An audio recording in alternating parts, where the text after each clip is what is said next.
Desafio Online para você que busca seu desenvolvimento profissional, seu desenvolvimento socioeconômico a partir da educação. A evolução pela educação. É isso que a gente faz aqui no Desafio, só para você que vai prestar o concurso do Enem. Bem, pessoal, na aula de hoje a gente vai trabalhar a análise geopolítica de desenvolvimento socioeconômico do século XX, especialmente a partir da Primeira Guerra Mundial até os dias de hoje. Embora saibamos que seja uma análise bem historiográfica, mas também é uma análise sociológica e também geográfica. Em primeiro momento aqui eu queria mostrar para vocês o seguinte, uma análise de competência.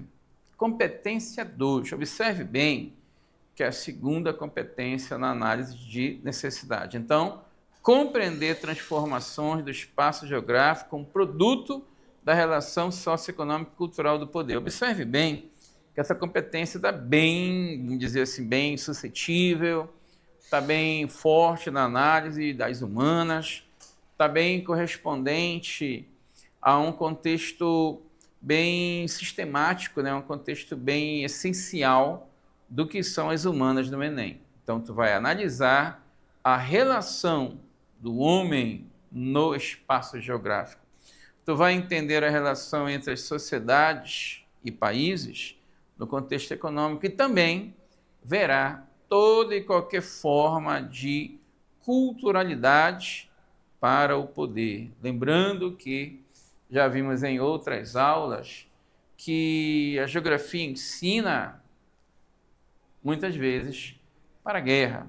Muitas vezes, especialmente em livros como Geografia Isso Serve, antes de tudo para fazer a guerra, Louis Lacoste, uma análise bem assim criteriosa, tanto quanto perversa na análise das consequências de que se você entende a respeito do que aparece no espaço geográfico do inimigo, provavelmente você conseguirá suprir demandas de análise organizacional, na análise visível, para vencer aquela possível guerra. Então, tem muito a ver com geopolítica, sim, de fato, essa competência 2.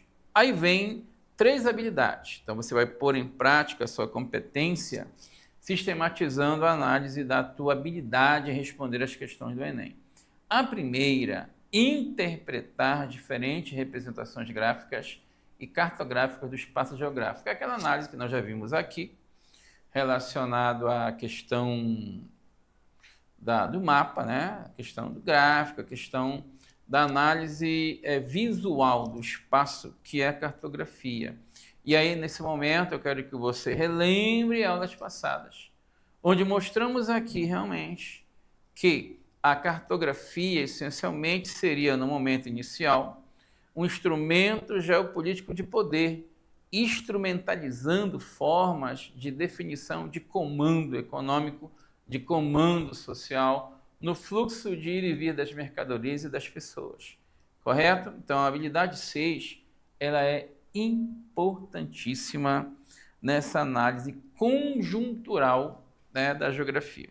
Aí vem a habilidade 7. Vamos identificar os significados históricos e geográficos. Lembra que eu falei no início da aula que o que vamos falar hoje é de muita interdisciplinaridade em geografia, em história, em sociologia.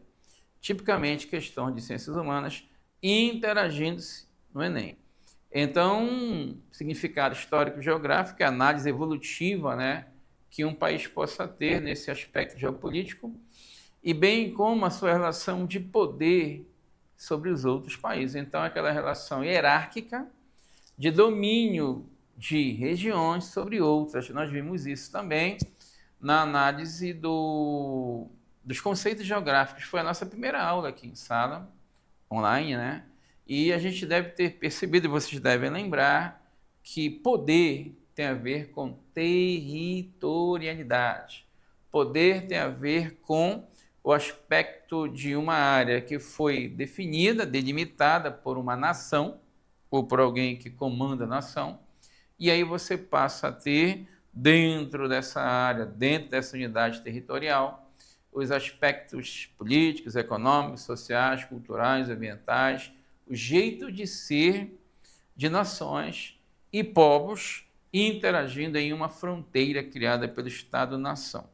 Então, aí você começa a entender que as relações de poder entre essas áreas são costumeiramente analisadas pelo Enem como contextos históricos geográficos, ou seja, a evolução ao longo do tempo histórico para que você entenda o grau de desenvolvimentismo dessa nação e do povo que vive nessa nação, do povo que vive nesse território. Então, essa é a relação de poder da habilidade 7. Habilidade 8, analisar a ação dos estados nacionais. Lembrando, Estado nacional, Estado-nação, país. No que se refere à dinâmica dos fluxos populacionais, ou seja, tem a ver com a mobilidade urbana, a mobilidade rural, com os movimentos migracionais, sejam eles sazonais ou efetivos, sejam eles temporários ou concretizados, concretos, né? E aí, então, veremos também nessa habilidade 8 o enfrentamento do problema de ordem econômica e social. Pessoal, eu queria aqui abrir um preâmbulo, aqui, um parêntese, relacionado a essa questão econômica e social. O Enem, ele é bem taxativo, bem claro, desde o seu primeiro Enem, em 1998 até o último ano, sempre há perguntas de cunho sociológico, sempre há perguntas de cunho da cidadania, da efetiva cidadania, ou da exclusão, ou da perda de cidadania. Então, a questão social, ela envolve a questão da fome, da insegurança alimentar, envolve o cenário evolutivo sistemático, né, dos meios de produção, em que pese principalmente o capitalismo, né? E aí nós temos esse estigma da habilidade 8. Então, a gente tem que compreender essas transformações do espaço geográfico como produto da relação socioeconômica e cultural do poder. Vamos lá, pessoal. Europa pré-guerra. Pessoal, vamos ver aqui o seguinte. Por que nós estamos vendo esse mapa? Qual é a importância dele? Lembra que a análise aí são a geopolítica e o desenvolvimento no século 20 e 21. Nós estamos na terceira década do século 21. De 2001 a 2010, você tem a primeira década. De 2011 a 2020, a segunda década. De 2021 até 2030, temos a terceira década. Então, estamos na metade da terceira década do século 21. Então, são 25 anos de século 21. Só que nós tivemos 100 anos, um século de Europa, nesse cenário desenvolvimentista europeu. E queremos deixar bem claro o seguinte: se a gente está colocando a Europa pré-guerra e colocamos do lado 1914 a 18, é a Primeira Guerra Mundial. Preste bem atenção. Século XX, para muitos historiadores, geógrafos, né? Ele, como Eric Hobsbawm, né, no seu livro A Era, vamos dizer assim, do mundo do século XX, um período muito curto, que para ele começa em 14 e terminaria em 91. Só que tem que se lembrar, início do século, você tem aquela intentona comunista, você tem busca dos bolcheviques do poder na então Rússia, né? Início do século XX. E quando você começa o século XX, no caso a segunda década, a partir de 1911, você ainda tem aquela expansionabilidade da Europa enquanto continente sobre a África e sobre a Ásia. É aquela questão de você lembrar. Vamos lembrar aí, pessoal. Século XVIII, especialmente XIX, você começa a ver as independências das nações da América Latina. Principalmente aquelas que detinham uma subserviência à coroa espanhola. Lembrando que o Brasil é 1122, aí é o início do século XIX. Pois bem, quando você vê a independência da América Latina, a saída do europeu, uma soberania melhor e maior para a América Latina, aí vem aquela pergunta: para onde o europeu vai condicionar a sua sugação de recursos? Vamos colocar assim. O O europeu volta-se para antigos clientes em exploração, África e Ásia. Pois bem, então você tem ali, já há muito tempo, colônias da Europa, colônias de países como o Reino Unido, como a França, como a Bélgica, como a Itália, como a Alemanha, como a Espanha, como Portugal. E aí você começa a entender que o poder no início do século XX para a Europa. Mas os Estados Unidos começam, né, a ascender seu papel geopolítico. E aí o que vai acontecer? No primeiro momento, século XVIII, XIX principalmente, você tem um controle dos Estados Unidos sobre o continente americano. Inclusive, para você que lembra, né, grande parte, quase todos os conceitos, os projetos de emancipação política e econômica das nações latino-americanas tiveram um pouco ou muito do implemento estadunidense, ou seja, os Estados Unidos da América ajudaram a estabelecer um grau de grande investimento, de grande poder desse país sobre o seu continente. Então, os Estados Unidos detinham, sim, de fato, controle sobre o continente americano.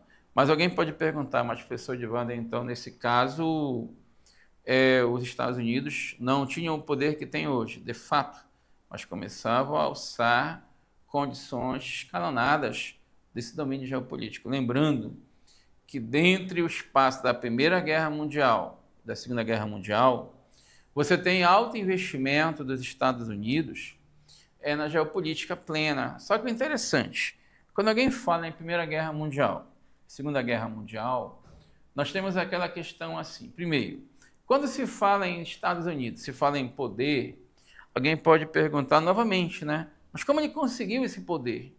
Estou falando de geopolítica de desenvolvimento desse século XX e XXI. Então, os norte-americanos conseguem esse grau de investimento muito absurdo, muito insidioso no início do século XX.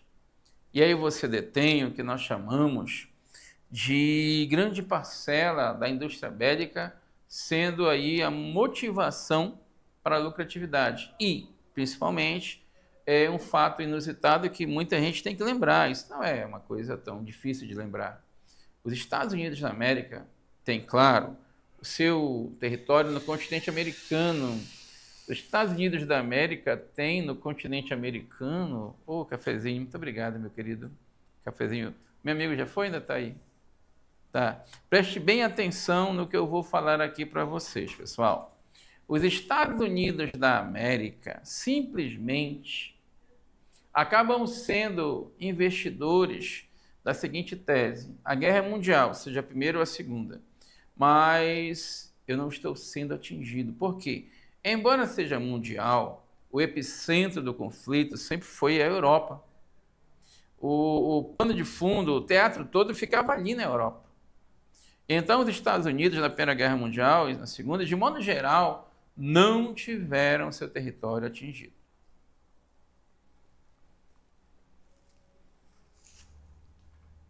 Grande café. E aí, a pergunta que não quer calar. Como assim? A Europa, da Primeira Guerra Mundial e principalmente na Segunda Guerra Mundial, detinham territórios que foram esfacelados pela guerra, tanto para os vencedores como para os derrotados. Os norte-americanos não tiveram o seu território atingido, a não ser na Segunda Guerra Mundial, no ataque à base militar no Pacífico de Pearl Harbor. Em Pearl Harbor, houve um cenário dos norte-americanos serem atingidos no seu espaço físico. Pois bem, então, resumindo aqui o raciocínio, no final de tudo, ao final da guerra, os Estados Unidos não precisavam reerguer seu território, mas sim ajudar as suas zonas de influência, seus aliados, a se reerguerem. Aí você vai lembrar do Plano Marshall. É um plano de reordenamento, de auxílio econômico dos Estados Unidos da América para as suas nações amigas, para as suas zonas de influência na Europa, correto? E aí você começa a entender, poxa, então a indústria bélica, esse fato de não ter sido atingido. Grave bem isso vai te ajudar em geografia, em sociologia e em história. Bem, aqui nós temos então a Europa. Observe que nesse primeiro momento aqui, você ainda encontra Império Russo, Império Otomano, você encontra aí o Império Austro-Húngaro, né? E bem aqui, pós-Segunda Guerra, não esquece, a Rússia, ela já tinha, vamos dizer assim, saído daquele esquema semifeudal do czar Nicolau. Então, o que vai acontecer? Já temos aí o início da União Soviética, não digo em 18, mas 4 anos depois. Vocês bem sabem que o czar estava com uma grande tensão no seu país, um país continental, cheio de problemas estruturais naquele momento, muita gente passando fome. Mesmo assim, o czar Nicolau resolve colocar a Rússia na Segunda Guerra. E todo mundo lembra que ele sai antes da guerra terminar, ele sai em 1917. E nesse mesmo ano você tem a Revolução Bolchevique, aquela maioria que queria, pelo uso da força, tomar o poder e destituir o czarismo na Rússia e instalar a primeira nação socialista da história. A Rússia vai se transformar em União Soviética há poucos anos depois, e você teria uma grande potência saindo desse cenário da Primeira Guerra Mundial. Então, a colonização europeia continuaria, décadas de 10, de 20, de 30, mas impérios vão se fragmentar e novos países vão surgir. Eu começo a entender, por exemplo, que do Império Austro-Húngaro sai a Áustria, sai a Hungria, sai a Iugoslávia, um pedaço da Romênia, um pedaço da própria Alemanha. Aí você começa a entender que quando se fala em fragmentação, pessoal, a Europa é um lugar comum, tipicamente muito analisada pela questão de muitas das suas nações começarem de um tamanho e sendo esfaceladas, porque na verdade, provavelmente, essa nação grande em tamanho era dominada por um país e aí vai conjugando vários países que, ao longo do tempo, lá na frente, conseguem se rebelar e tomar a rédea do poçante, tira o líder e aí o país é fragmentado. Exemplo, a ex-Iugoslávia, é um exemplo muito clássico disso aí.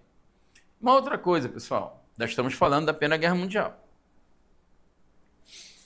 Na Primeira Guerra Mundial, seu final, você tem vitoriosos, Estados Unidos, Inglaterra, França, a própria Rússia, né? E você tem os derrotados, a Alemanha, a Itália, o Japão.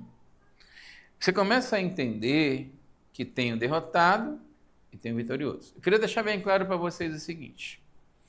Na análise que a gente faz aqui de contextualização geopolítica, existem palavras técnicas que você precisa compreender. Vou colocar uma palavra bem aqui, olha, eu vou colocar aqui onde está a habilidade. Eu queria que você tentasse entender comigo o significado dela. E aí você tem a palavra maniqueísmo. O que seria maniqueísmo, turma? É a ideia, é a conjuntura do bem e do mal, seja ela cultural, seja ela política, geopolítica, que seja econômica, seja histórica. Por exemplo, de repente você tem o que nós chamamos de poder.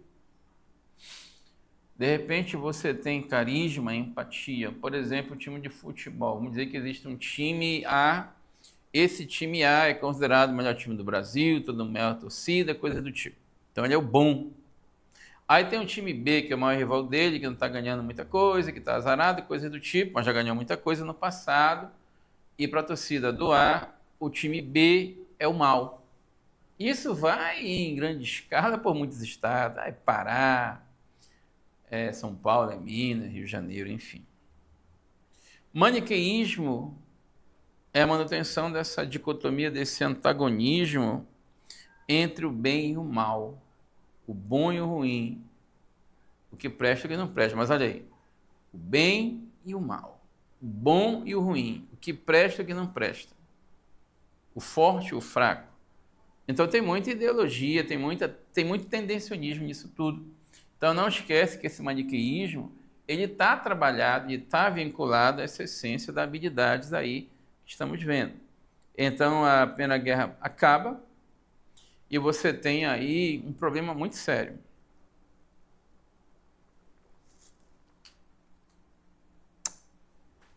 A Europa, parte dela, grande parte está em frangalhos. Bora colocar aqui a Alemanha, bora colocar a Itália. Você começa a ver a ascensão de regimes totalitários. É mais ou menos assim. O país está em problemas pós-guerra, tentando se reerguer, não consegue. O país está envolto em muitas dívidas, o país está humilhado. Está lembrando isso, falando em humilhação, que o mundo cria, no final da Primeira Guerra Mundial, a Liga das Nações.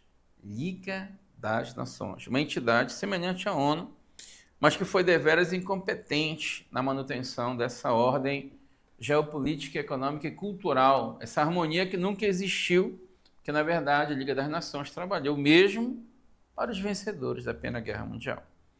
Então o que acontece? A Alemanha, ela está em frangalhos, a Alemanha está com problemas econômicos, então surge na Europa o contexto de um partido que vai usar o nacionalismo como pano de fundo, como métier. Um extremismo gigante na Europa. E aí surgem os regimes totalitários ou regimes nazifascistas. O nazifascismo na Europa cai bastante no Enem, tá, pessoal? E aí surge o nazifascismo, o nazismo. É um cenário ancorado numa superposição tendenciosa de um país que está crescendo politicamente, que está acabando com seus problemas econômicos, que está melhorando a questão social, mas que busca um poder gigante, incomensurável naquele pós-Primeira Guerra Mundial. Então o nazismo ele vem como um prato cheio, um prato fundo, um prato para se ter uma revanche contra os vencedores da Primeira Guerra Mundial. Então é muito comum você perceber que esse nazifascismo cresceu na Alemanha, cresceu na Itália, cresceu na Espanha, cresceu em Portugal. Só para a gente lembrar de países aqui do Ocidente Europeu. E o que vai acontecer? A guerra vai começar. Essa guerra começa em 1939. Observe bem. De 1918 até 1939, você tem praticamente 21 anos. São mais de 2 décadas. Como eu falei anteriormente, a Liga das Nações ela condiciona algo bem, vamos dizer assim, forte, né? Para se dizer na questão do revanchismo, da busca de vingança, a verdade é essa, dos derrotados para com os vencedores. Começa a Segunda Guerra Mundial. A Alemanha nazista tem um exército esplendoroso, ela está ali. E ela vai condicionar avanço de seu exército sobre outros países. Então, o Hitler, ele balançava-se muito com a ideia do espaço vital, aquela ideia do Anschluss, um termo alemão que vincula a questão do espaço vital. Quanto mais terreno eu tenho dominado, mais forte eu serei. É claro que isso cai por terra, mas naquele momento é imprescindível pensar daquele jeito.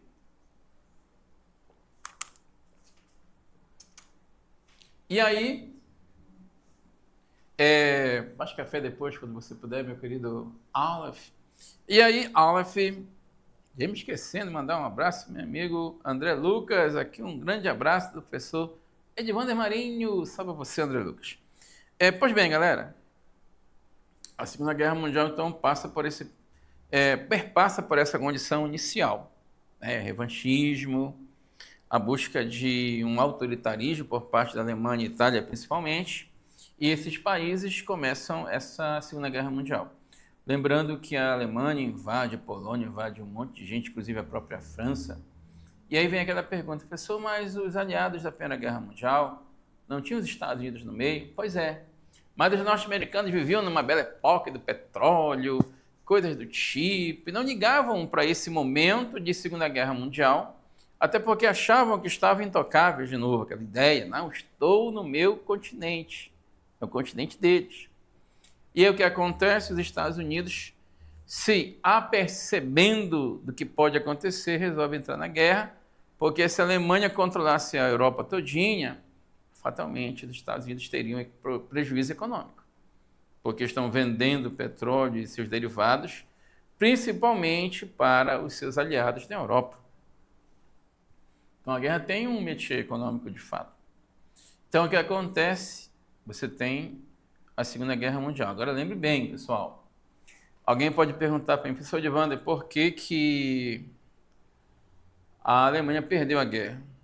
Olha, existem vários motivos, mas um dos que o Enem mais trabalha é o fato de que a Alemanha ela não organizou, não coordenou bem o que ia fazer durante a evolução do combate, a evolução da guerra. Então, por exemplo, faltando 2 anos a um ano e meio para o final da guerra, todo mundo lembra que o Hitler ele tinha um acordo com o Stalin. Era o acordo de Brest-Litovsk. No acordo de Brest-Litovsk, se dizia, ambos, né, Hitler e Stalin, que não haveria agressão. Lendo engano, porque a Alemanha ataca a União Soviética. As tropas nazistas entram em solo soviético. E o exército soviético vai rechaçando, mas ele perde um pouco do espaço de Stalingrado. E aí todo mundo sabe que o exército nazista perdeu mais da metade do seu contingente para um dos grandes aliados do Exército Vermelho. O inverno rigoroso da União Soviética. A neve infindável. Muita gente não sabe, mas pelo menos 1/4 do exército alemão, sim, morreu de frio. Outro 1/4 aí morreu de prejuízo devido à falta de alimentação. Um outro 1/4 foi rechaçado pelo inimigo. Um outro 1/4 foi fugindo, mas foi sendo esfacelado pelos soviéticos ao longo da sua fuga. E todo mundo bem sabe, né, que os soviéticos têm nesse momento um clamor nacionalista muito grande, só que eles são socialistas. E aí, então, todo mundo sabe, tem um outro motivo também, que os soviéticos lutavam em 2 frentes. Lutavam, desculpa, os alemães nazistas, pelo amor de Deus, lutavam na frente oriental e lutavam na frente ocidental. Na frente ocidental, eu queria que você olhasse bem aqui o mapa da Europa pós-guerra, né, pós-guerra 39 e 45. Queria perguntar se está tudo ok aí, meus amigos do vídeo. Está dando para observar esse mapa Europa pós-guerra 39 a 45? Eu não estou vendo ele subir muito aqui, tá certo isso aí, galera? Não está subindo muito aqui. Calma, mas o pessoal, o que ele resolve tudo? Porque, olha, não sei se lá não está subindo. Aí, esse pessoal não erram, né? Aleph Miranda, queria perguntar-lhe, meu querido, será que ele tem aquele café preto gostosinho aí e tal? E mais, galera, enquanto o Alex está aqui, está definindo aqui, reordenando o meu querido laptop, vamos de continuação. Aí, garoto! Então, na frente oriental, a Alemanha lutava contra os soviéticos e todo mundo que estava com eles. Na frente ocidental, a frente oeste, a Alemanha luta contra os Estados Unidos, contra a França, Inglaterra, Brasil. Todo mundo sabe que o Brasil ele é o país que é um dos fundadores da ONU em 45, e toda a Assembleia Geral da ONU sempre começa com um discurso do brasileiro. Pode ser o presidente, pode ser o primeiro-ministro, o ministro da Economia, coisa do tipo. Não derrame nada, pelo amor de Deus. E aí, então, a gente começa... Esses caras vocês são de outro mundo, viu? Vocês são os melhores. Se não fosse essa equipe aí, não tinha o EAD, não. E aí a pergunta que não quer calar, pelo amor de Deus. Sr. Divander, então, quer dizer que a Alemanha perdeu porque lutava em duas frentes. Exatamente. Tanto é que quem chega no palácio nazista, no Reichstag, é um soldado soviético que vai até em cima, tira a bandeira vermelha com a suástica nazista e coloca a bandeira vermelha da União Soviética com a foice e o martelo. Uma demonstração bem tênue da humilhação que a Alemanha estava passando. E aí, então, você tem a decadência de vez dos impérios coloniais europeus, o nazifascismo é derrotado, e aí você tem uma ascensão geopolítica da União Soviética e dos Estados Unidos. Lembre bem, a Segunda Guerra Mundial termina em 45. A partir daquele momento, em alguns livros você vê 47 também, devido à doutrina Truman, você tem a Guerra Fria. Você tem agora um momento diferenciado. Por quê? Porque agora você tem uma ordem bipolar em contexto, onde você tem duas grandes superpotências. Mas aí se pergunta, mas está errado. Na ordem anterior a essa, na velha ordem, você detinha duas superpotências, Reino Unido e França. Só que as duas eram capitalistas. Nesse momento se torna mais interessante, bastante por eficiente entendermos desse jeito, nessa nossa habilidade aqui. A Guerra Fria, ela põe frente a frente as duas maiores superpotências do momento, Estados Unidos e União Soviética. Só que essas duas superpotências não poderiam jamais se enfrentar. Não poderiam se enfrentar, porque senão poderia haver o descambamento para o terceiro conflito mundial. E, caso acontecesse, provavelmente, essa terceira guerra mundial teria à baila armamento bélico-nuclear dos dois lados. Então poderia haver aí um problema muito sério no mundo pela questão nuclear. Pois bem, então chamamos isso de Guerra Fria, um conflito político-ideológico não declarado entre as duas superpotências que vão definir, dentre outras coisas, o domínio maior sobre de uma sobre determinados locais e, do outro lado, uma outra dominando outros locais. Há um momento, pessoal, que chegamos aí a cerca de quase 35% do planeta sendo vinculado por países socialistas, dominados geopoliticamente pela União Soviética. E mais de 65% de ênfase capitalista, dominados direta e diretamente pelos Estados Unidos. Todo mundo sabe que tem aí um pessoal que se declara não alinhado, principalmente na África e na Ásia, e alguns da América Latina. E aí o que é que tem? Os conflitos regionais vão aparecendo, porque muita gente fala, poxa, mas não teve guerra. Muito pelo contrário, não teve guerra entre Estados Unidos e União Soviética, mas tiveram muitos conflitos regionais. E em 99% deles, o conflito era desse jeito. Começa dentro do país, a gente vai percebendo que tem um conjunto de pessoas naquele país tentando colocar ou o socialismo ou o capitalismo. Se fosse no contexto de busca de domínio socialista, provavelmente os Estados Unidos enviariam tropas ou armamento, munição e treinamento para aquele pessoal que não aceita o domínio socialista. Ao passo que o contrário, o inverso também aconteceria. Aquele país está querendo virar, por exemplo, a Hungria e a então Tchecoslováquia tiveram levantes, Revolução de Veludo, Revolução de Praga, para que fosse contestado o socialismo e o capitalismo crescesse. As tropas do Pacto de Varsóvia entravam ali e detonavam todo mundo. Então, nesse momento, eu quero que você entenda que cada superpotência financiava, um determinado índice de conflitos locais ou regionais. Por exemplo, os Estados Unidos influenciaram e ajudaram o Vietnã do Sul a lutar contra o Vietnã do Norte. Depois perderam, e aí o Vietnã todinho virou socialista. Anos antes, na Península da Coreia, houve a busca de introduzir na Coreia o socialismo. Os Estados Unidos da América não aceitam, mandam tropas para lá e você tem um conflito, só que esse conflito terminou empatado.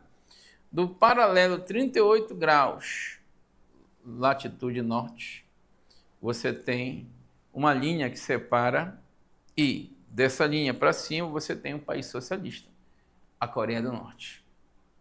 Já dessa área citada para baixo, ou seja, de 38 graus, latitude norte, você tem agora latitude indo para o sul. E aí você começa a entender, sim, de fato, que eram situações de compartilhamento, de segregação, de fragmentação por parte dessas duas superpotências da ordem bipolar da Guerra Fria. Incrível, né, pessoal? Havia também a busca e aumento de áreas de influência, coisa que com certeza é aquela história de novo do Anschluss, né? Quanto mais terreno, mais força eu tenho. Pensava-se desse jeito, né? Denominação atribuída ao período também, muita gente chama de ordem bipolar. Então, a Guerra Fria, a mesma coisa que a ordem bipolar. Que também pode ser chamado de conflito leste-oeste. Leste-oeste. Cortina de ferro. Cortina de ferro, pessoal, é um termo muito paradoxal, mas de fácil solução e de entendimento. O ex-primeiro-ministro, aliás, o primeiro-ministro Winston Churchill, inglês, dizia assim: a gente não compreende o que está acontecendo no leste europeu, a gente não sabe o que está acontecendo, é muito escondido o que está ali, deve rolar muito prejuízo aos direitos humanos. Naquele momento, você vai percebendo a problemática geopolítica erguida pela Guerra Fria. E aí, então, a cortina de ferro é uma analogia metafórica de se pensar um pedaço de um continente com uma cortina. Mas cortina de banho, você consegue ver muito, silhuetas e tudo mais. Mas quando a cortina é de ferro, você tem um local opaco. Você não vê detrás dessa opacidade do bendito ferro. Por isso o nome cortina de ferro. Paz armada. Por que paz armada? Estamos em paz, mas todo mundo com fuzil, todo mundo com armas, com granada, beligerantemente falando. Então você tem paz, mas todo mundo quer mostrar serviço nesse contexto aí, vamos dizer, bem operacional da geopolítica século XX. E aí vem também a palavra coexistência pacífica, aquela história.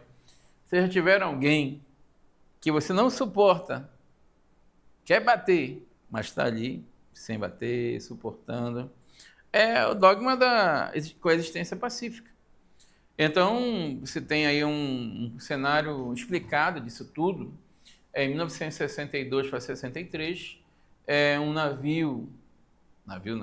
avião da CIA, Central Intelligence Agency, Agência de Inteligência Central de Espionagem, fotografa em imagens 3D uma área no norte da ilha de Cuba, onde estava sendo feito, de fato, construído uma base de lançamento de mísseis na direção, lógico, dos Estados Unidos. E aí começa a questão dos 13 dias que abalaram o mundo em menos de 2 semanas. Por pouco, não acontece a Terceira Guerra Mundial. Uma outra coisa importante para você. Quando se fala em coexistência pacífica, todo mundo sabe que os Estados Unidos também estavam fabricando uma base de lançamento de mísseis na Turquia, apontado para a União Soviética, então surge falando do mal lavado da Guerra Fria. Então, no pano quente da ONU, os Estados Unidos saem, não vão criar mais base nenhuma, a mesma coisa isso na Turquia. Os soviéticos que saem de Cuba não vão criar nenhum tipo de armamento para lançar contra os Estados Unidos.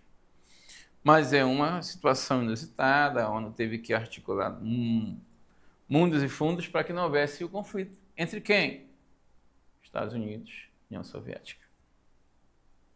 Essa coexistência pacífica, então, ela tem a ver muito com essa paz controlada, de uma guerra que não vai acontecer, improvável, mas de uma paz impossível. Olha as dicotomias aqui, olha os antagonismos, olha os paradoxos. A coexistência pacífica, então, é uma demonstração de que você tem que se manter vivo e perante o inimigo você tem que dialogar, por mais que não se entenda como algo realmente, vamos dizer assim, salutar.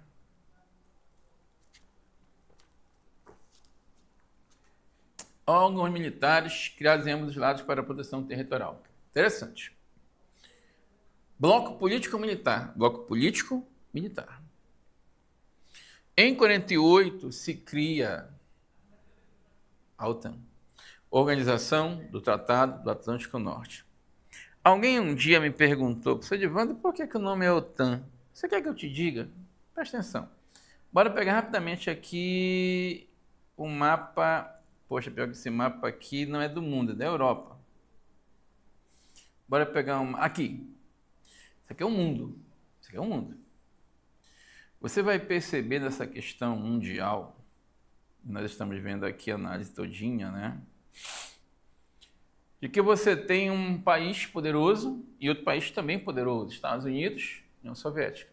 Em 48, os Estados Unidos criam o OTAN, Organização do Tratado do Atlântico Norte. Alguém perguntou por que o nome é OTAN? Pessoal, o mundo tinha como principais áreas de investimento econômico, comercial, a Europa Ocidental e a América Anglo-Saxônica. Olha no mapa aí. As relações principais eram de fomento comercial marítimo. Então, o espaço do mundo, até o final do século XX, onde mais se fazia comércio ativo, transporte de mercadorias e de pessoas também, era a área do Atlântico. Aqui você tem o Atlântico Norte, aqui o Atlântico Mesoatlântico, né, e aqui o Atlântico Sul. Então, a contextualização toda é no Atlântico do Norte. Então, a Organização do Tratado do Atlântico Norte fomenta uma homenagem econômica, não é geopolítica, e muito menos de guerra, beligerância. Então, por essa homenagem econômica do espaço onde se faziam maiores transações, ficou OTAN. Tranquilo? Agora eu queria deixar bem claro para vocês o seguinte, galera. Você tem que ter bastante cuidado quando a gente falar desse cenário aí desenvolvimentista de o contexto OTAN. Por quê? Porque o Pacto de Varsóvia é criado 6 anos depois, 7 anos depois. E seria o mesmo objetivo, impedir o avanço socialista para o seu país. No caso, claro, impedir o avanço socialista era da OTAN, e impedir o avanço capitalista do Pacto de Varsóvia. Varsóvia é o nome de uma cidade polonesa, onde você tem as primeiras reuniões e encontros para se criar um bloco político-militar que fizesse frente à OTAN dos Estados Unidos. E aí se cria o Pacto de Varsóvia.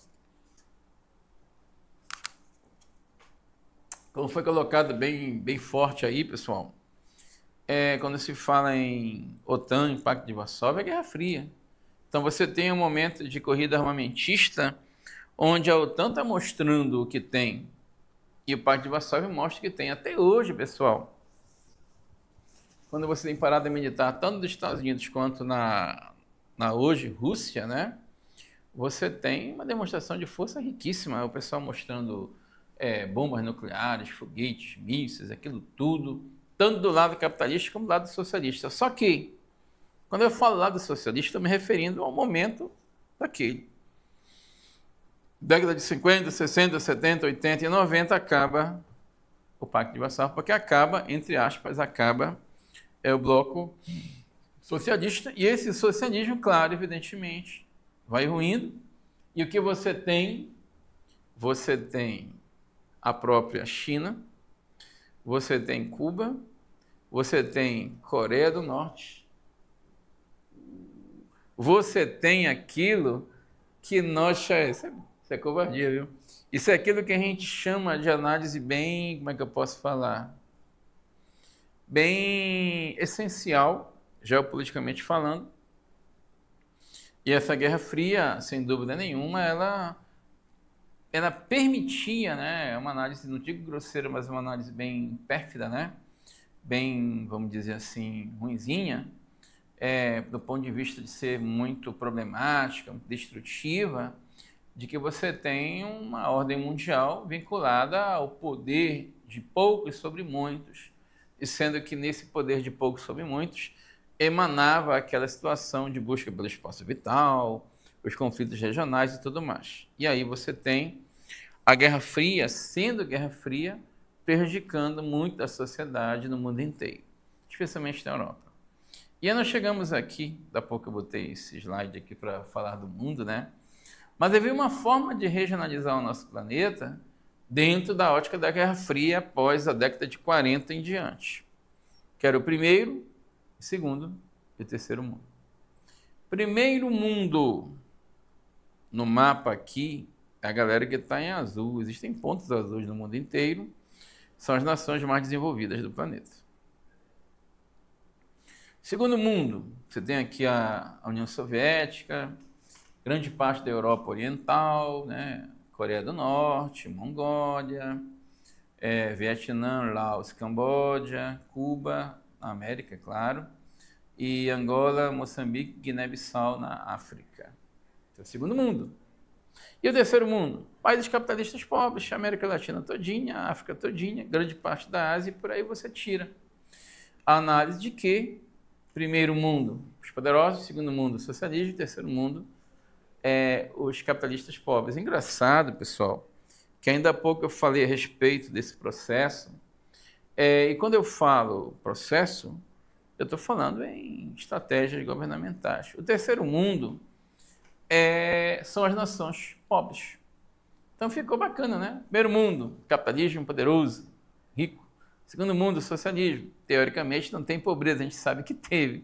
E o terceiro mundo, os pobres. É uma coisa bem estamental, né? Uma coisa bem paradoxal.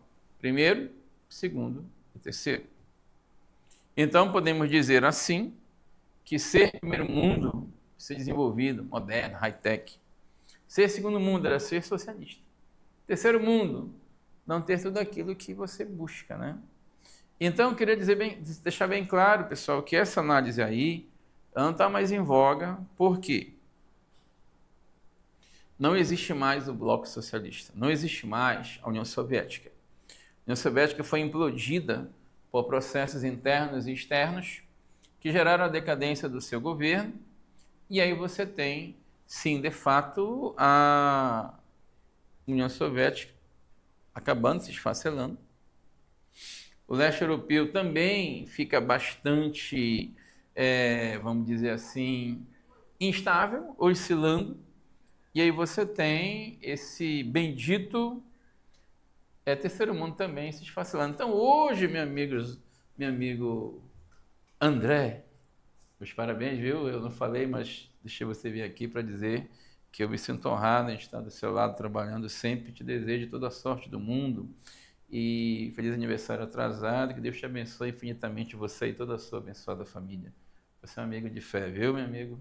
Você e toda essa rapaziada aí que quase nunca me abandona, né? Esse pessoal aí do lado técnico está sempre comigo. Então, passou aqui um reforço da nossa amizade, nada de puxa-saco, é só para a gente analisar aqui. E aqui chegamos, meu amigo Aleph, do desenvolvimento e subdesenvolvimento. Engraçado que não aparece o tempo restante. Eu vou levando até 4h40, né? Aleph. Não aparece o tempo restante ali, só comigo, né? Se fosse outra aula, estava lá o tempo restante, tudo bonitinho, fogos, né? Quando é comigo, não tem, né? Bem, meu amigo Wirley Gabriel, desenvolvimento e subdesenvolvimento é um aparato bem dicotômico, bem rival e bem maniqueísta. Quer dizer, então, que você tem o desenvolvimento e você tem o subdesenvolvimento. Coloquei poucas palavras aqui para a gente analisar isso daí. Primeiro, desenvolvimento, países de industrialização clássica, ou seja, lá na Revolução Industrial, você teve, no século XVIII, XIX, a grande modernidade científica, né? As máquinas movidas a vapor, todo aquele aparato energético do carvão mineral, depois vem o petróleo, a eletricidade, e hoje você tem o capitalismo financeiro monopolista, e você tem essa chamada terceira revolução industrial, iniciada em 1970, de que vem até hoje. Alguns autores dizem que já estamos na 4ª edição de Revolução Industrial. Mas sim, os de Revolução Industrial pioneira, os clássicos, são considerados países ricos, porque, por primeiro, conseguiram investir condições estruturais e financeiras para tal. E também esse expressivo crescimento econômico é vultoso. É claro que hoje ele é um pouco mais oscilante, ele é mais claudicante, por problemas infligidos por ordem fiscal de algumas nações poderosas no mundo, como inclusive o tarifato dos Estados Unidos. Os investimentos em sociedade são absurdos. Vamos dizer assim, quando se fala em IDH, o Índice de Desenvolvimento Humano, onde você tem os referenciais de saúde, renda e educação. Saúde, renda e educação, você também vê esse desenvolvimento. Quando se fala em saúde, é o grau de expectativa de vida. Então, no mundo mais poderoso, chegar em 80 anos é muito fácil, chegar em 90, tranquilo. Chegar em 100, não é nada impossível. Já no Brasil, tu percebe que não é uma questão de que vamos morrer com 50 anos. O brasileiro também tem essa média de 74, 75 anos. Então, chegar em 80 não é algo difícil no Brasil. O problema é que nós temos um quantitativo de idosos que vai crescendo, está faltando um investimento melhor, nível de Brasil, né, sobre esse idoso. Pois bem, então você tem aí a questão da saúde. Na renda, é a distribuição correta de renda. Por exemplo, no Brasil, o salário mínimo é R$ 152, R$ 120, R$ 150 não, desculpa, R$ 1.520. Credo, 150 quem dera, né? R$ 1.500, salário mínimo. Tu sabe, meu amigo André, quanto é uma diária de um pedreiro lá na União Europeia? 100 a 150 euros. 100 euros dá R$ 500. Então, 150, acho que deve dar 750 por dia. Então, é melhor ser pedreiro lá na União Europeia, porque o negócio está muito bom, né? Em 10 dias, tu tem mais de 7 mil. Em um mês, tu tem mais de 21 mil reais. Então, esse investimento, indicador social, é que a gente imagina para você entender esse referencial da questão da saúde indo para o lado da renda. E tem também educação. Hoje em dia, você sabe que nós precisamos ter um termostato aí, chamado educação, e o nosso povo ele tem que chegar no patamar, no mínimo, de nível superior. Aí depois você tem os estratos aí de especialização, de mestrado, doutorado, pós-doutorado, pós-doctor, o professor, o master, essas coisas do tipo, para o desenvolvimento. Isso, o desenvolvimento. E chegando no subdesenvolvimento, aqui você tem países de pouca expressão. Só que essa pouca expressão industrial ou de industrialização tardia, ela é gigante. Digamos que se o mundo tem 200 países, 30 são países ricos. Você tem uns 12 emergentes, o resto é pobre. Os países que têm pouca expressão industrial, de modo geral, são aqueles países que são mais relacionados à questão agrária, né? Já quando tu pensa em tardia industrialização, tu pensa naquele pessoal que não investiu tanto em educação. Nós já falamos sobre isso aqui numa certa aula, que é o meio técnico científico informacional. Esse meio técnico científico informacional, observe bem, ele acaba sendo o definidor do desenvolvimento. Por quê?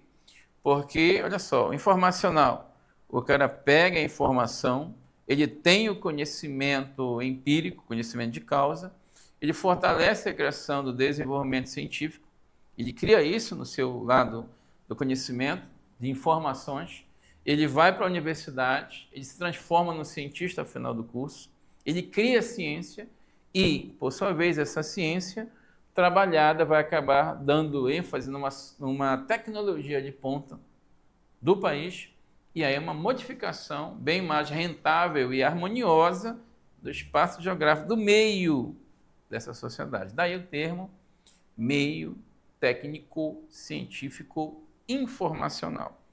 Pois bem, claro que no subdesenvolvimento você tem muita desigualdade social.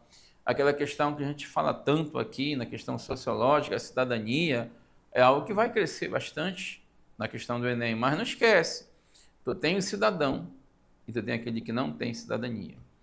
Ter cidadania e ser cidadão é a questão relacionada a ter acesso a direitos e deveres. Os teus deveres são cobrados. E os teus direitos vão ser negados? Vai se transformar em um tipo de situação de sequestro, o cara ficar refém disso tudo? Pois bem, essa questão da desigualdade social incorre em muitos problemas. Tem um deles, galera, que eu estou colocando até como uma possível questão de tema de redação. Vou pegar esse local aqui para escrever. Eu vou colocar aqui um tema relacionado a essa questão aí. Olha só esse tema que eu vou escrever bem aqui, ó. Justiça social e insegurança alimentar. Essa insegurança alimentar a gente vê bastante na análise do telejornal, na análise de concursos públicos. Tem uma relação muito grande, muito tênue, muito incisiva com a questão da cidadania. Pense bem, justiça social é o que nós queremos. Queremos um grupo político que realmente interceda pelo mais pobre, pelo médio e também pelo grande, tem que governar para gregos e troianos. Uma sociedade onde os deveres sejam cobrados de maneira justa, onde os direitos também venham a ser somados de maneira justa e harmoniosa. Justiça social que se pensa, que se percebe que em muitos países não existe. Não esquece que o tema da redação do Enem é sobre o Brasil. E não é sobre o mundo, é sobre o Brasil. Justiça social e segurança alimentar no Brasil. Então, de vez em quando, falta essa justiça social. Insegurança alimentar tem a ver com fome? Tem. Não esquece de uma coisa, você tem acesso a 5 refeições diárias. Café, merenda, almoço, merenda, jantar. E às vezes, meu amigo Wirleyzinho, rola também uma merenda depois do jantar, porque muita gente, né, galera, janta cedo, 7 horas, 7 e meia, e o que vai acontecer? Esse carinha vai acabar tendo fome 9 horas, e muita gente não dorme tão cedo, é a questão da rede social, né? A vibe é essa, né? Tem que ser bem atualizado quanto a isso. Então, é aquela questão, poxa, pessoal, então, se tu tem 5 refeições diárias, tá justo. Se tu tem 4, tá bom. Tem 3, tá bom. Tem 2, tá regular. 1, tá muito irregular. Nenhuma. O problema todo é esse. A insegurança alimentar é aquela condição onde você não tem acesso às 5 refeições diárias. E essas refeições diárias, elas têm que ser dadas, ter competência. O Estado tem direito, tem dever de fazer com que isso aconteça. Então, essa insegurança alimentar, ela pode ser um possível tema, meu amigo, minha amiga, de redação. Não esquece que nós temos pessoas aqui que estão trabalhando por você também na redação. A dupla dinâmica, professor Wirley Jatiniel e professor Silvio Santos. Um abraço aí para a turma de linguagem, né? Ainda há pouco estava dando aula aqui, mestre Jonildo Lima, o Papa da Literatura. Pois bem, abraço meu amigo Jonildo, participando há pouco da coleta do café. Seu café está liberado para a semana que vem. Teve que ir embora, acho que era aula, né? Então, justiça social em segurança alimentar na questão prova do Enem, na redação. E aqui chegamos, deixa eu apagar esse negocinho aqui. Pessoal, quando tu chega bem aqui, nessa busca de desenvolvimento, e você tem o subdesenvolvimento, a questão é, essa grande desigualdade social cai sempre. Uma outra coisa, herança colonial. Nós temos em alguns países um tipo de situação de um povo que vive de uma forma, não digo parecida a 5 séculos atrás, mas de uma forma onde as coisas vão se mantendo muito parecidas com o atraso de outrora. Então, a herança colonial, ela pode ser uma riqueza, mas em muitos países, no caso dos subdesenvolvidos, é voltado para o mercado externo. Então, pensa em produção agrícola, produção extrativista, é voltada em 90% da sua produtividade para o mercado externo, e aí o mercado interno sofre com isso, ele acaba realmente com essa questão de prejuízo. Dependência econômica e tecnológica em relação aos países desenvolvidos. Claro que isso vai acontecer, até porque, como eu expliquei na questão do meio técnico e formacional, você não investiu em educação, por conseguinte, não investiu em ciência. E se não tem ciência, não tem tecnologia, acabando por ser, aí de fato, dependente da tecnologia de fora. E aí o que acontece? Poxa, no final de tudo, então, esses países são muito periféricos. Mas existe um grupo aí de uma dúzia e meia, no máximo 2 dúzias de países no mundo, pobre, subdesenvolvido, que começaram a investir em ciência, em educação, pelo menos parte delas, chegaram num patamar elevado, não total lá em cima, mas bem aqui no meio termo.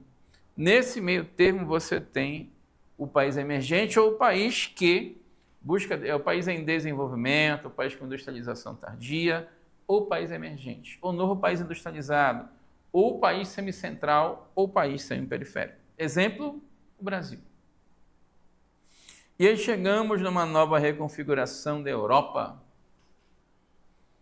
Olha aí, a Europa está mudada, não tem mais a Iugoslávia, você tem agora a Eslovênia, Croácia, Bósnia, Macedônia, Montenegro, Sérvia. Você não tem mais a União Soviética, agora você tem Rússia, você tem Ucrânia, você tem Letônia, Estônia, Lituânia, Bielorrússia, você tem Cazaquistão, você tem Moldávia, você tem Quirguistão. Então você começa a ver a fragmentação.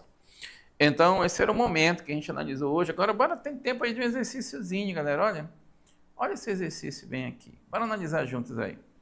Nós temos um mapa do mundo, é um mapa azimutal, nós já falamos de cartografia temática aqui.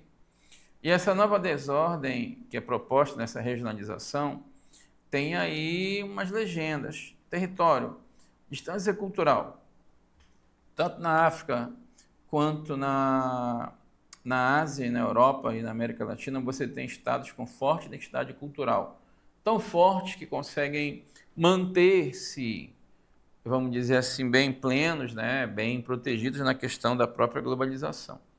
Você tem na questão do Estado as semiperiferias. Brasil, Argentina, Uruguai, China são semiperiferias. África do Sul também, aí você lembra dos BRICS, né? Você tem a sociedade mundial, a área de influência da rede mundial. Você tem ali, olha, as áreas do Sudeste, áreas da América Latina, Europa, América Anglo-Saxônica, por um poder realmente mundial. E as redes chinesas, você tem ali a rede chinesa, né, configurando áreas do próprio Sudeste Asiático, a difusão do Islã. Não estou falando em termos financeiros, estou falando em termos culturais. A religiosidade muçulmana é uma das mais formidáveis do planeta. A sociedade muçulmana devemos muita coisa. A sociedade árabe, mais ainda, você consegue ver a cristalização de um modelo, de uma civilização oriental muito poderosa a nível cultural, a nível, vamos dizer assim, político, a nível de vivência, né? Aí você tem a potência mundial, Estados Unidos principalmente, né? Os europeus e o Japão, a chamada tríade, Estados Unidos, Europa, a União Europeia. E o que nós chamamos de cenário do contexto, provavelmente, principalmente aí, norte-americano, mundo europeu e rede mundial aqui. Aí você tem o texto, o espaço mundial, certo? Sobre a nova desordem, é um emaranhado de zonas, redes e aglomerados de espaços hegemônicos poderosos e de contra-hegemônicos não poderosos, então por isso são periféricos, né? Que se cruzam de forma complexa na face da Terra. Fica clara de saída a polêmica que envolve uma nova regionalização mundial. Como regionalizar um espaço tão heterogêneo, tão diferente e em parte fluido, né? Como é o espaço mundial contemporâneo? Isso aqui é do Robert Hasbert e Carlos Walter Porto Gonçalves, Nova Desordem Mundial. Aí vem a pergunta, galera. O mapa procura representar a lógica espacial do mundo contemporâneo. Estou derrubando aí o negócio, né? Pós-União Soviética. No contexto de avanço da globalização do neoliberalismo, olha a política neoliberal, que nós vamos trabalhar em outros exercícios também. Quando a divisão entre países socialistas e capitalistas se desfez e as categorias de análise primeiro e terceiro mundo perderam sua validade explicativa, né? Considerando esse objetivo interpretativo, tal distribuição espacial aponta para o quê? Pergunta do Enem. Letra A, B, C, D e E. Vamos ver o seguinte. Letra A. A estagnação está parando, não está crescendo, né? Dos estados com forte identidade cultural. O pessoal tem que ter muito raciocínio lógico. O país tem identidade cultural forte, não é estagnado, ele cresce culturalmente, principalmente. Não é a letra A. Letra B, o alcance da racionalidade anticapitalista. Pessoal, a gente não falou dessa racionalidade anticapitalista porque ela existe, mas ela não está no texto. Ela não está nem nos mapas. Não está na interpretação. Embora ela exista, mas ela não está aqui. Então ela não está no contexto. Letra B, fora. Aí tem letra C, D e E. Letra E, o alargamento da força econômica dos países do Islã. Pessoal, se fosse, em vez de força econômica, força cultural, força religiosa, força étnica, eu conseguiria entender como certo. Mas como é força econômica, a maioria deles ainda está em fase de crescimento e muitos, a maior parte está ainda em fase muito baixa de desenvolvimento, então não é a letra E. Letra D, dissolução de bloco político regional. A União Europeia não se dissolveu. O Mercosul não se dissolveu. O próprio NAFTA, que agora USA, Canadá, México e tudo mais, embora o próprio Donald Trump talvez almeje que não exista mais, mas ainda existe. Então está errada a letra D. Sobrou somente a letra C, de coração no desafio EAD. Meu desafio EAD, para você que está fazendo o Enem, letra C. A influência das grandes potências econômicas. Observe bem, grande potência econômica. Quem? Estados Unidos, Rússia, China, letra C. Uma questão de média para difícil. E essa última aqui, pessoal? Olha só. A categoria de refugiados carrega em si noções de transitoriedade, provisoriedade e temporalidade. Refugiados situam-se entre o país de origem e o país de destino. Ao transitarem entre os dois universos, com posição marginal, excluída, né? Tanto em termo identitário, ou seja, está faltando identidade porque eu estou indo para um país onde eles não me aceitam, não me identifico com eles, mas eu vou para lá, né? Olha o pensamento do imigrante. Assentado na falta de pertencimento, nós falamos disso na primeira aula. E o pertencimento tem a ver com o lugar. Só que o cara que é migrante, ele vai para um lugar que não é o lugar dele, você entendeu? E aí o que acontece? Falta de pertencimento pleno enquanto membro da comunidade receptora e nos vínculos introjetados por códigos partilhados com a comunidade de origem, quanto em termos jurídicos, ao deixarem de exercitar o menos de caráter temporário o status de cidadão de país de origem e portar o status de refugiado do país receptor. Então, no país de origem, você é um cara bem-quisto, bem-sucedido, até rico. No país de destino, você passa a ser um pária, um alvo de xenofobia, um alvo de perseguição. E aí a pergunta é do João Batista Moreira, Refugiados no Brasil, está assim. Ainda tem umas imagens que nós colocamos aí para ajudar você, olha. Esse pessoal que está vindo aí lá do Afeganistão, migrante, né? Bem aqui a Europa velha, corroída por preconceitos, empurrando os migrantes. Aqui uma foto de um mosaico colorido de pessoas do mundo todo sorrindo. E, por sinal, se estão sorrindo, estão de bem. Deveria ser assim, né? A condição de transitoriedade dos refugiados no Brasil, conforme abordado no texto, é provocada pela associação entre, aí tu tens A, B, C, D e E. Bora ver a letra A. A ascensão social e burocracia estatal. Pô, o cara está tendo ascensão social e vai fugir para outro local. Tem nexo. A maioria dos imigrantes foge, vai atrás de melhoramento econômico. Então, a letra A está incoerente. B, miscigenação étnica e limite fronteiriço. A gente está migrando porque a gente miscigenou? Geralmente não é o contrário. Então, mais uma incoerência. A e B estão fora. C, desqualificação profissional e ação policial. Eu até entendo a ação policial, mas a desqualificação profissional não. Muitos ucranianos que vieram para o Brasil são médicos. Muitos sírios que vieram para cá são arquitetos. Muitos venezuelanos que vieram para cá são dentistas. Então, de cada 10 que vêm para o Brasil, no mínimo 7 têm uma qualificação boa. A questão toda é, sim, inserir no nicho mercadológico. Então, não é a letra C. Eu tirei a letra A, a letra B e a letra C. Pessoal, estabilidade financeira e crise econômica e desarrendamento cultural e insegurança legal. A certa é a letra E, de esbelto, de espetáculo, de escola. Letra D está errado porque instabilidade financeira.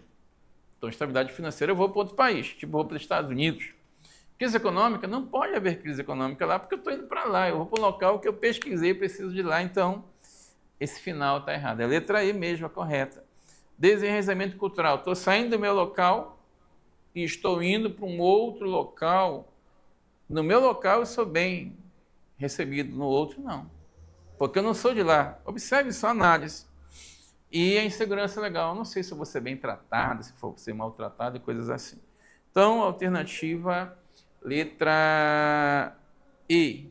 Pessoal, estamos rumando para a beira, vamos dar uma descansadinha, daqui a 15 minutos, menos até, teremos a aula de Geografia do Amapá, só para você que faz o concurso público aqui no Meu Desafio EAD. Não esquece, a gente busca o desenvolvimento enquanto ser humano, você aí, com certeza está buscando, mas você sabe que existe uma revolução, uma mola mestra, um trampolim para o sucesso, chama-se educação. Você está no caminho certo, conte com o desafio EAD, desafio online.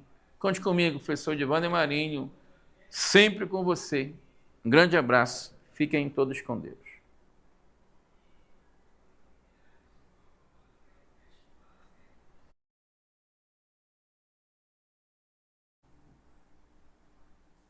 Agora que tu